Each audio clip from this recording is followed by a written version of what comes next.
बाबूजी यहाँ की कर रहल छी? खामोश। एको बेर बाबू कहला तो चुप चुप।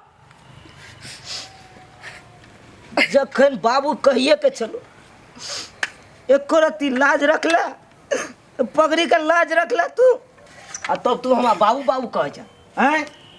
तब हमारा बाबू बाबू कह जा। बाबूजी आगे हम गोद धरे थी, अखन तक अहाँ के बेटी के हम लाज रखने थी। जहिना लेलियन तहिना अहाँ के सामने में कोनो दिक्कत नहीं भेले अखन तक।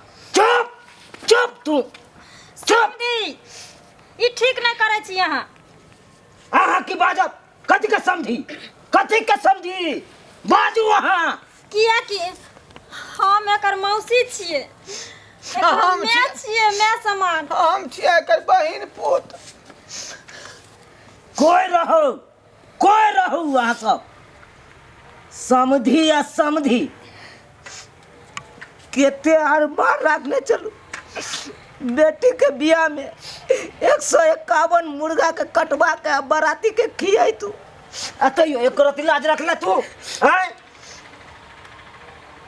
तू एकदम आबि गेला एकरा चक्कर में। बाबूजी अहाँ के लड़की हम एक के स्कूल में पढ़े छलिए तो गणित हमरा नहीं आबै छल बेसी, तो एकरा से पूछे छलिए।